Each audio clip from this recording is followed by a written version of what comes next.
একদিন আমি খুব অসুস্থ হয়ে পড়ি। তারপর আমার ছোট চাচা এসে বলল, রূপালী মা, তোর আজ এই ঘরে একা থাকার দরকার নাই, তুই আমার ঘরে আয়, তোর চাচির সঙ্গে থাকবি। আমি তখন বলল, আমি আমার ঘরে একাই থাকতে পারবো। চাচা বলল, তোর শরীর খুব অসুস্থ, কিছু হলে তোর চাচি তোর সেবা যত্ন করতে পারবে, আর সেই জন্যই বলছি। তারপর আমি চাচার কথায় ছোট চাচার ঘরে গেলাম। তারপর দেখলাম চাচি তো ঘরে নাই। তাহলে চাচা আমাকে মিথ্যা বলল কেন? বন্ধুরা, মূল গল্পটি শুরু করার আগে তোমাদের একটা কথা বলতে চাই। তোমরা যারা এখনো আমার এই চ্যানেলটি সাবস্ক্রাইব করনি, তারা দ্রুত আমার চ্যানেলটি সাবস্ক্রাইব করে পাশে থাকবা। তো চলো বন্ধুরা, এবার তোমাদের চাচার সেই গল্পটি শোনাই। আমার নাম রূপালী। আমাদের সংসারটা খুব ভালোভাবে চলছিল। আমার বাবা একটি পোস্ট অফিসে চাকরি করতেন। আমার পরিবারে শুধু আমি একাই ছিলাম। আমার কোনো ভাই বোন নেই। আমার মা বাবা ছিল আর আমি। আমাদের পরিবারে সদস্য সংখ্যা ছিল ৩ জন। আমি দেখতে অনেক সুন্দরী ছিলাম। আমার স্বভাব চরিত্র অনেক ভালো ছিল, সেটা আমি বলতাম না। আমার স্কুলের সকল বন্ধু বান্ধব সকলেই বলতো, তোর মন মানসিকতা অনেক ভালো। তারপর কিছুদিন পর আমার বাবা আর মা আমার নানুর বাড়িতে বেড়াতে গিয়েছিল। আসলে আমার নানু আছেন, কিন্তু আমার নানা নেই। আমার নানা ভাই অনেক আগেই মারা গিয়েছিল। আমার এক মামা ছিল, সে দেশের বাইরে ছিল। আমার বাবা মা দুইজনে মামার বাড়িতে বেড়াতে গিয়েছিল, কিন্তু সেদিন আমি বাড়িতেই ছিলাম। আমি আমার বাবা মার সঙ্গে যাইনি, কারণ আমার স্কুল খোলা ছিল, আর তাই আমি বাড়িতেই থেকে গেলাম। কিন্তু কষ্টের বিষয় হলো, আমার বাবা মা যখন আমাদের বাড়িতে ফিরে আসছিল, তখন একটি রোড অ্যাক্সিডেন্টে বাবা আর মা দুজনেই মারা যায়। তারপর আমি এই পৃথিবীতে একা হয়ে পড়ি। আমার বাবা মা মারা যাওয়ার পর আমি যখন অনেক ভেঙে পড়েছিলাম, তখন আমার 2 চাচা ছিল। বড় চাচার নাম আবুল মিয়া আর ছোট চাচার নাম কতুবুদ্দিন।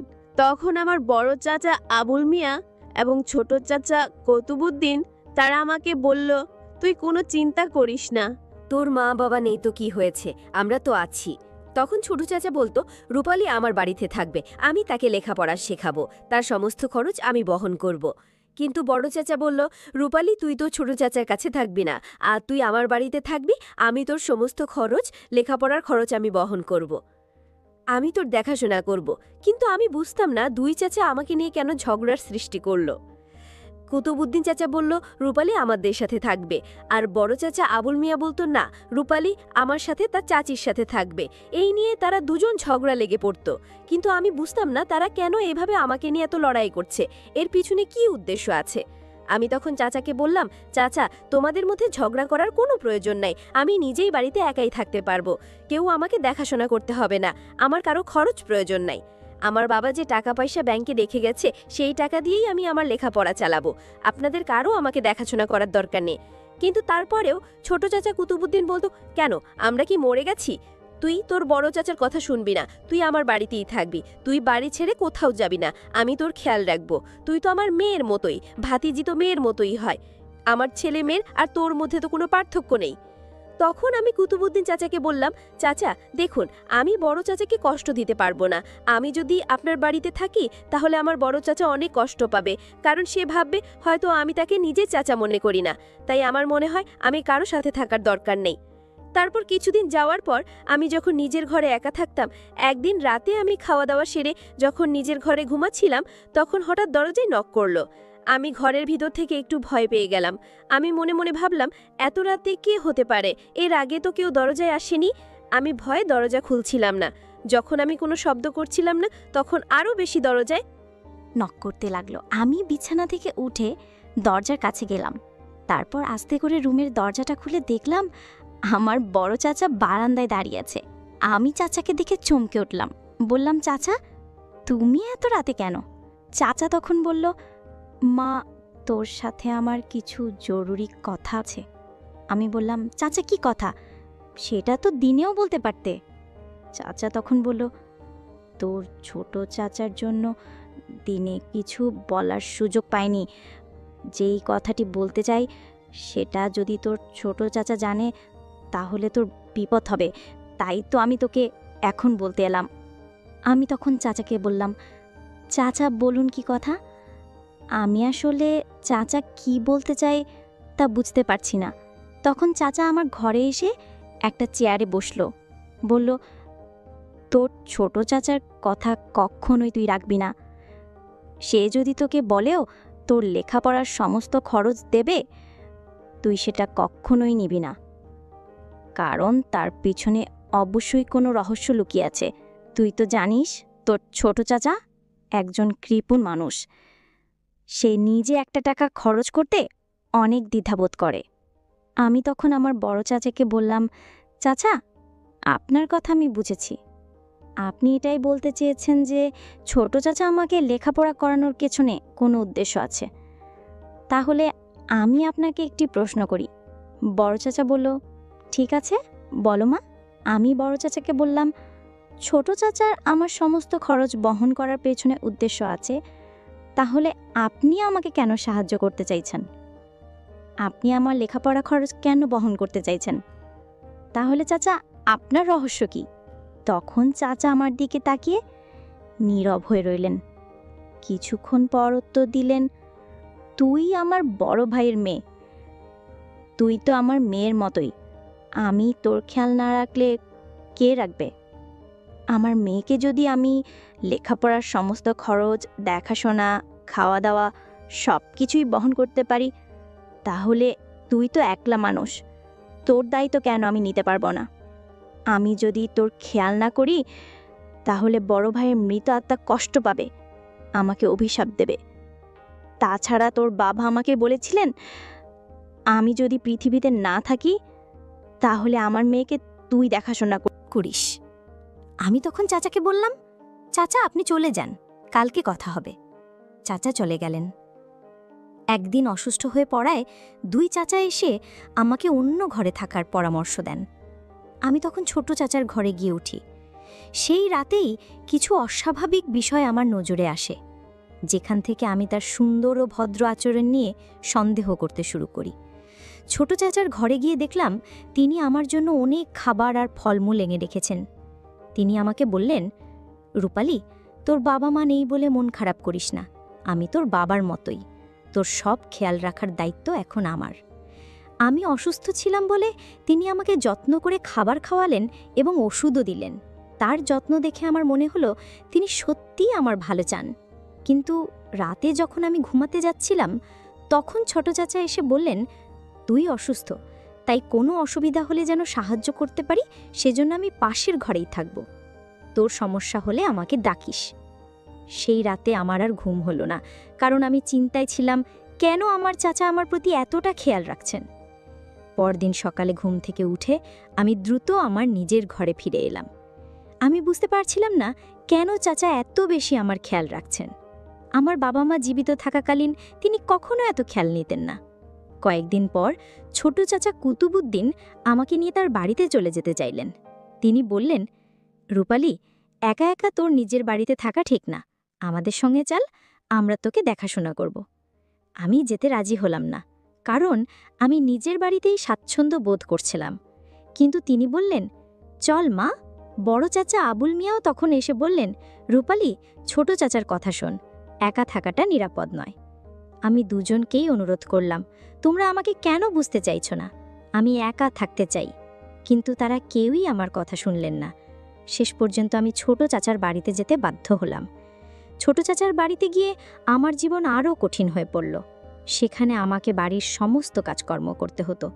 আমাকে রান্না করতে হতো, ঘর পরিষ্কার করতে হতো, এমনকি তার ছেলে মেয়েদেরও দেখাশোনা করতে হতো। লেখাপড়ার জন্য সময়ই পেতাম না। আমি বুঝতে পারছিলাম আমি তাদের জন্য একজন কাজের মানুষে পরিণত হয়েছি। আমার মনে হলো তারা আমাকে নিজের মেয়ের মতো দেখাশোনা করার কথা বললেও আসলে তাদের উদ্দেশ্য অন্য কিছু। আমার মন ভেঙে গেল। আমি বুঝলাম আমার বাবা মায়ের মৃত্যুর পর আমি সত্যিই একা হয়ে গেছি।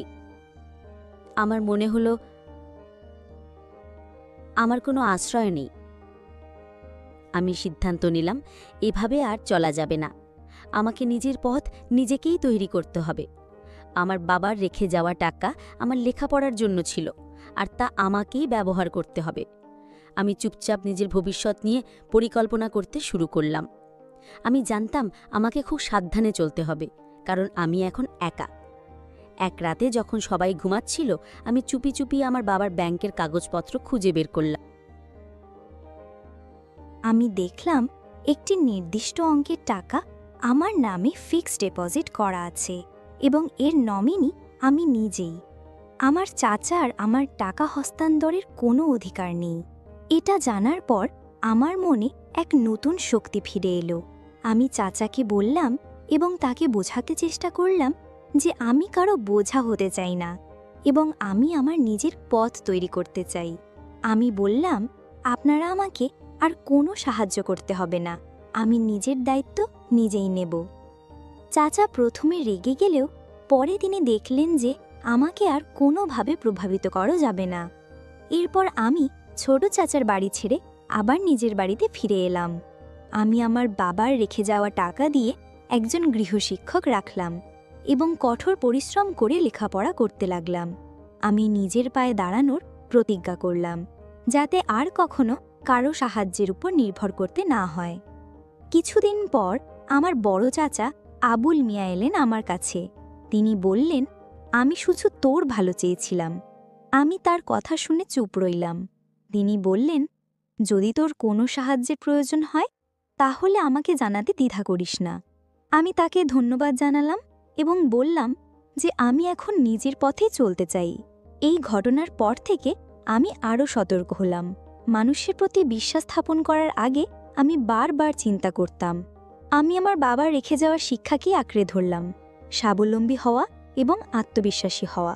আমার বাবা মা আমাকে ভালোবাসার পাশাপাশি যে স্বাধীনতার শিক্ষা দিয়েছিলেন তা আমাকে জীবনে এগিয়ে যেতে সাহায্য করেছিল।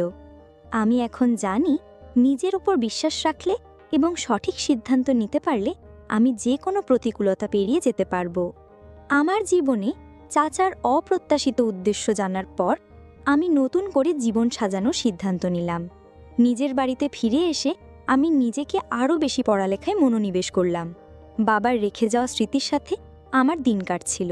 আমি সকাল সন্ধে পড়ালেখা আর ঘরের কাজ নিয়ে ব্যস্ত থাকতাম। আমার স্কুল বন্ধুবান্ধবীরা আমার পাশে ছিল, বিশেষ করে আমার বান্ধবী অনন্যা। সে সবসময় আমার সাথে থাকত। অনন্যা আমার সব দুঃখ কষ্টের কথা শুনত আর আমাকে সান্ত্বনা দিত। ওর সাহায্য ছাড়া হয়তো এই কঠিন সময়টা পার করা আমার পক্ষে সম্ভব হতো না। একদিন অনন্যা আমার বাড়িতে এলো। আমরা দুজনে বসে গল্প করছিলাম। অনন্যা জানতে চাইল, রূপালি, তুই এখন কেমন আছিস? চাচার বাড়ি থেকে আসার পর তোর কি আর কোনো সমস্যা হয়েছে? আমি দীর্ঘশ্বাস ফেলে বললাম, আর বলিস না রে, সব কিছু এখন কেমন যেন অচেনা লাগছে। কাকে বিশ্বাস করব আর কাকে করব না বুঝতে পারি না। অনন্যা আমাকে বলল, চিন্তা করিস না, আমরা সবাই তোর পাশে আছি। ঠিক তখনই দরজায় কড়া নাড়ার শব্দ হলো। রাত তখন প্রায় ৮টা। এই সময় কে আসতে পারে ভেবে আমি একটু অবাক হলাম। অনন্যাও আমার দিকে জিজ্ঞাসু দৃষ্টিতে তাকালো। আমি ধীরে ধীরে দরজার দিকে এগিয়ে গেলাম।